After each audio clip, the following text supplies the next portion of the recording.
公司伫过年前送3盒真出名的旺来酥，予阮遮的员工。毋过这糕饼袂当放伤久，我一个人嘛食袂完，就趁过年甲旺来酥载转去阿公阿嬷兜。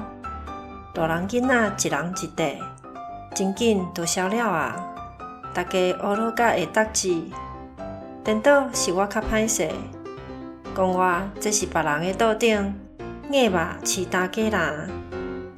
即句俗语嘛接用伫咧较负面的状况，可比讲摕来形容利用别人的资源来做人情，假做真大办，事实是做表面的尔。